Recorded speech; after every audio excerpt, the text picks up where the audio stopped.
Hello. My 15th wedding anniversary gift from Michelle arrived in a plain manila envelope, delivered by a guilty-looking intern from her hospital. Inside were security camera screenshots of my wife in an on-call room with Dr. Andrew Carter, head of cardiology. They were doing things that definitely weren't part of standard medical procedures. The envelope also contained a hastily scrawled note. "I'm sorry, but everyone in the hospital knows. You deserve to know too. Sarah."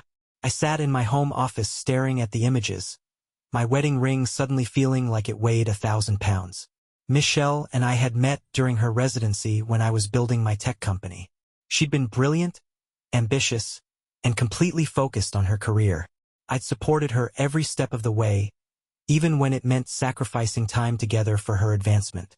Now here she was, 15 years later, wrapped around a man 20 years her senior who had the power to make or break her career.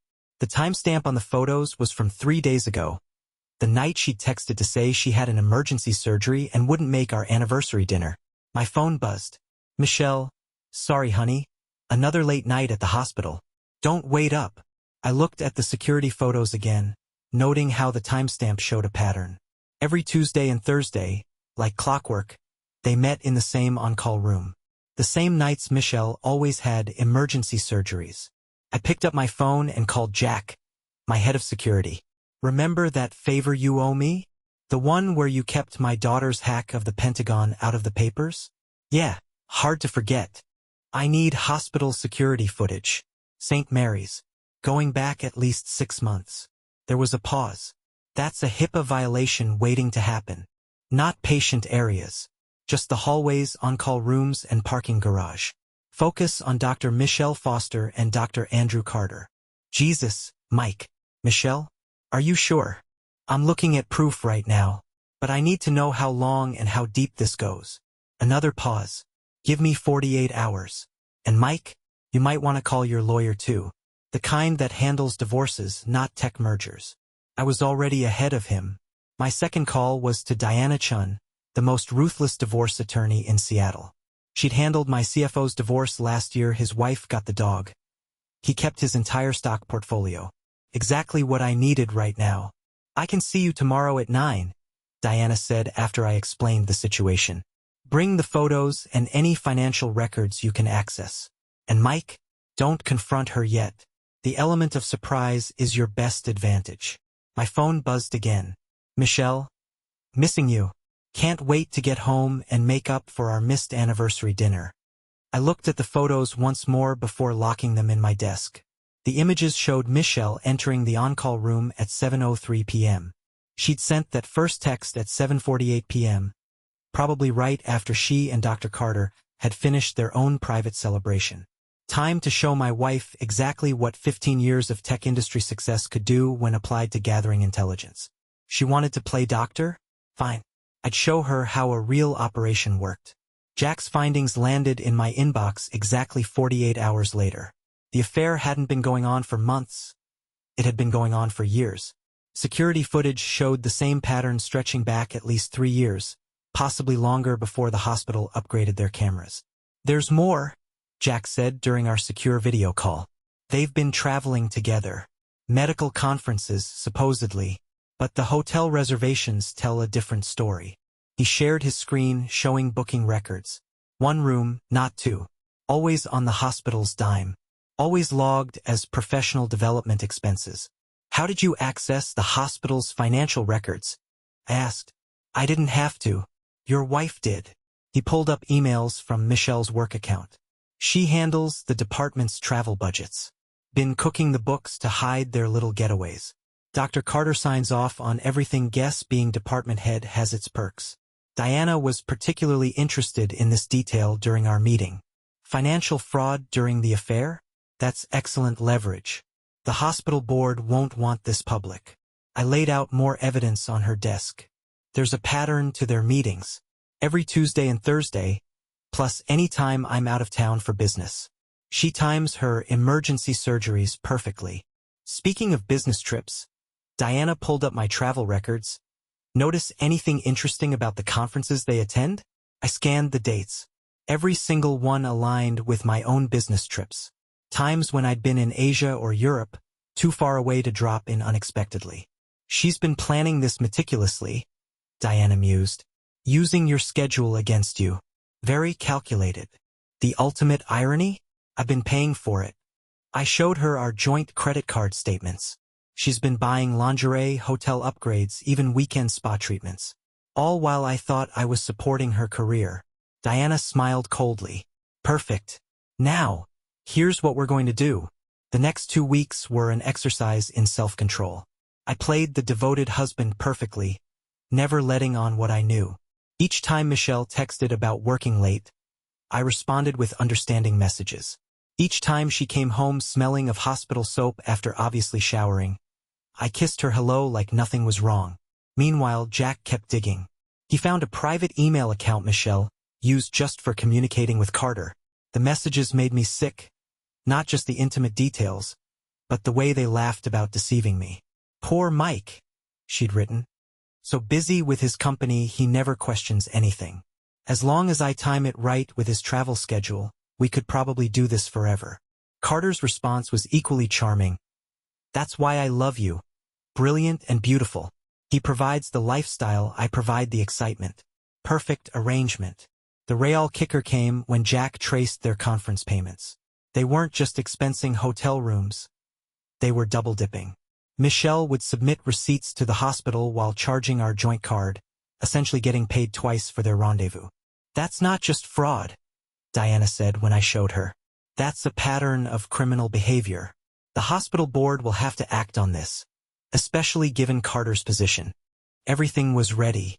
Now we just had to wait for the perfect moment. Came sooner than expected. Michelle announced she had another medical conference coming up, 3 days in San Francisco. I checked my calendar and smiled. What a coincidence, I said. I have meetings there that week too. Maybe we can finally have that anniversary dinner. The flash of panic in her eyes was almost imperceptible. Almost. Oh, honey, I'll be in sessions all day and night. You know how these conferences are. Rain check. I kissed her cheek. Of course. I understand completely. What she didn't know was that there was no medical conference in San Francisco that week. Jack had already checked. But there was a booking at a luxury resort in Napa Valley, made by Dr. Carter using his personal credit card. Time to spring the trap. The Napa Valley confrontation was choreographed like a military operation. Diana had a local PI team in place. Jack had eyes on the hotel's security system.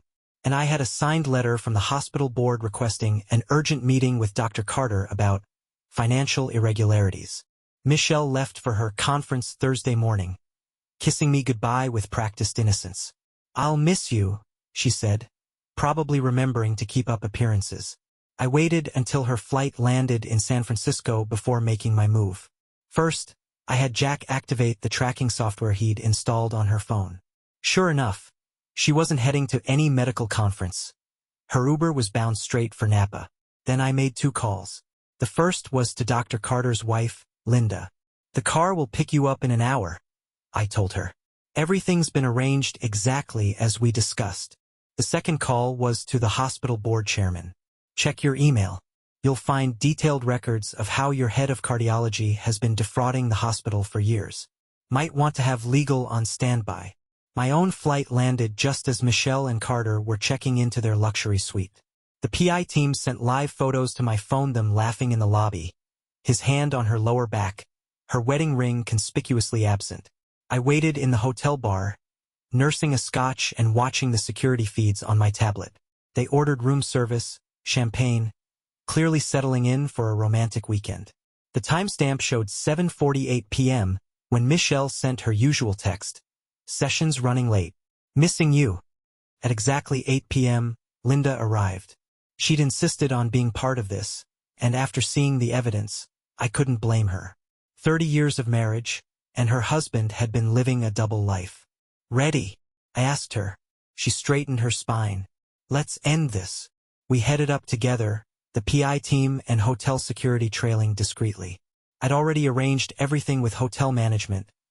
Amazing what money and proof of criminal activity can accomplish. The hotel manager knocked first. Dr. Carter? Sorry to disturb you, but there's an urgent call from the hospital board. We heard shuffling, whispered panic. Then Carter opened the door in a hastily donned robe. His face went ash-white when he saw Linda. Then he saw me, and I swear he aged 10 years on the spot. "Honey," Michelle called from inside. "Who is it? Why don't you come see for yourself?" I called back. "No need to get dressed on our account. We've all seen the security footage anyway." The silence that followed was deafening. Then we heard her scrambling for clothes. While we're waiting, I turned to Carter. "You might want to check your phone. The hospital board is very interested in those creative expense reports you've been signing. Something about fraud and misuse of funds." Linda's voice could have frozen hell. "And I'm very interested in how many other medical conferences I've been paying for with our joint accounts." Michelle appeared behind Carter, fully dressed but with her blouse buttoned wrong. She took one look at us and burst into tears. "Save it." I cut her off. "The only person you're crying for is yourself. But don't worry. This is just the beginning of your performance. You've got a much bigger audience waiting." The hospital board meeting was scheduled for Monday morning. Michelle and Carter spent the weekend watching their careers implode in real time as evidence of their fraud circulated among hospital leadership. "You've ruined us," Michelle hissed when she came to collect her things from our house. "Years of work, destroyed." "Interesting choice of words," I replied, watching her stuff designer clothes into suitcases I'd bought her. "You're not upset about destroying our marriage or Carter's family, just your career. You don't understand what it's like in my field. The politics, the pressure. To sleep with your boss? To commit fraud? Please enlighten me about how that advances medicine." She tried changing tactics, tears flowing. "I made a mistake. We can work through this. Like you worked through all those expense reports? Or maybe like you worked through your relationship with Carter in the on-call room. That's not fair. No, what's not fair is making me fund your affair. Every lingerie set, every hotel upgrade, every weekend getaway. All paid for with money I earned while you were sleeping your way up the corporate ladder." Her face hardened. "At least Andrew made me feel appreciated. When was the last time you weren't too busy with your precious company to pay attention to me? Probably around the same time you started scheduling your emergency surgeries around my business trips. By the way, how many of those were actually emergencies?" She didn't answer, but her face told me everything. "That's what I thought." I handed her an envelope. "Divorce papers. Diana Chun sends her regards." The color drained from her face. "You hired Diana? Consider it my last gift to you. Though unlike the others, you can't expense this one to the hospital." Meanwhile, Carter was facing his own nightmare. Linda hadn't just hired a divorce attorney. She'd hired a forensic accountant. Turns out the hospital fraud was just the tip of the iceberg. "He's been hiding money for years," Linda told me over coffee. "Setting up accounts I knew nothing about. The accountant thinks he was planning to leave once Michelle was established enough to support them both." The hospital board meeting was brutal. Every expense report, every falsified document, every misused fund laid bare. The evidence stretched back years. Carter had apparently been running the scheme with other women before Michelle. She was just the latest in a long line of ambitious doctors he'd manipulated. "Did you know about the others?" I asked Michelle when she called begging me to withdraw the evidence. "That's different," she protested. "We're in love. Those were just what? Career moves? Tell me, does sleeping with the department head count as continuing medical education? Maybe that's why you both expensed it." The board's decision was unanimous. Carter was fired for cause, his medical license under review. Michelle was suspended pending investigation, though everyone knew her career at St. Mary's was over. But the real bomb dropped when the hospital's legal team discovered Carter had been altering patient records to hide complications from his surgeries. Procedures he'd been teaching Michelle, grooming her to cover for his declining skills. "Your wife didn't just commit fraud," Diana told me. "She might have helped cover up medical malpractice. The liability alone." My phone buzzed. Michelle again, probably calling to beg for help with legal fees. I declined the call and opened my email instead. Linda had sent over the final piece of evidence. Emails showing Carter and Michelle had planned to start their own private practice using money stolen from the hospital and his family accounts. Time to deliver the coup de grace. The medical board hearing was standing room only. Every doctor, nurse, and administrator who'd ever suffered under Carter's regime showed up to watch his downfall. Michelle sat alone in the front row, her designer clothes replaced by a simple suit that probably cost more than her remaining savings. I took my seat beside Linda, handing her the final file of evidence we'd compiled. Years of patient records, falsified documents, and financial fraud laid out in devastating detail. The board members' faces grew darker with each page. "Dr. Foster," the chairman addressed Michelle, "would you like to make a statement before we proceed?" She stood, hands shaking. "I was manipulated. Dr. Carter used his position." "Like you used my money?" I interrupted, loud enough for everyone to hear. "Or like you used hospital funds for your romantic getaways?" The chairman cleared his throat. "Mr. Foster, please." "Dr. Foster, continue." "I made mistakes," she admitted. "But I'm a good doctor. My patients have been receiving care based on procedures taught to you by a surgeon who's been hiding his complications for years," Linda finished. "My husband's techniques that you so eagerly learned? They're outdated, dangerous. He stopped keeping up with current research 5 years ago." The color drained from Michelle's face. This was news to her. "The board has reviewed all evidence," the chairman announced. "Dr. Carter, your medical license is permanently revoked. Dr. Foster, given your role in covering up patient complications and participation in financial fraud, your license is suspended pending further investigation. Additionally, the hospital will be forwarding all evidence to the district attorney's office." Carter exploded. "You can't do this. I built this department while stealing from it," I added. "By the way, the FBI is very interested in those offshore accounts you set up. The ones you were planning to use for your private practice with my wife." Michelle whirled to face Carter. "You said those accounts were legal." "He said a lot of things," Linda said quietly, "to a lot of women. Show her the emails, Mike." I projected them onto the hearing room screen. Emails spanning years, Carter seducing ambitious young doctors, using the same lines, making the same promises. Michelle was just the latest, though she'd lasted longer than most. "Each one got 3 years," Linda narrated as the emails scrolled.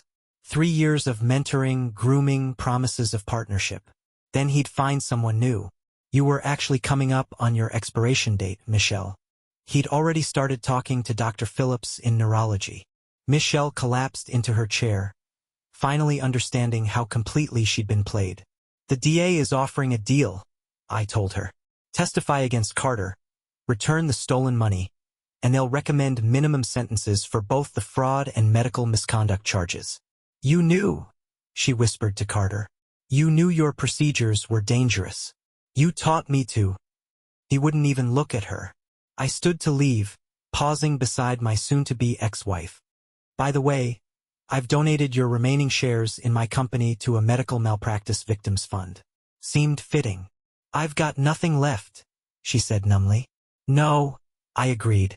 "But you've got about 3 to 5 years to think about why. Shame the prison hospital doesn't have an on-call room." The last thing I heard as I walked out was Michelle's sob as the bailiff approached with handcuffs. Carter was already being led away, probably calculating how to blame everything on her. Linda and I had dinner that night at the restaurant where she'd first shown me proof of the affair. "To new beginnings," she toasted, "and to letting karma do its job." I clinked glasses with her, remembering all those nights I'd worked late building my company while Michelle was working late too. All those anniversary dinners missed for emergency surgeries. My phone buzzed, another desperate call from Michelle. Probably realized the DA's deal was her only option now. I declined it and turned back to Linda. "So," I said, "I hear the hospital board needs a new head of cardiology. Know any qualified candidates who don't sleep with their subordinates?" She smiled. "I might know a few, and they all keep their receipts." Thank you for listening the story to the end. Write your thoughts about it in the comments and do not forget to subscribe. See you in the next videos. Bye.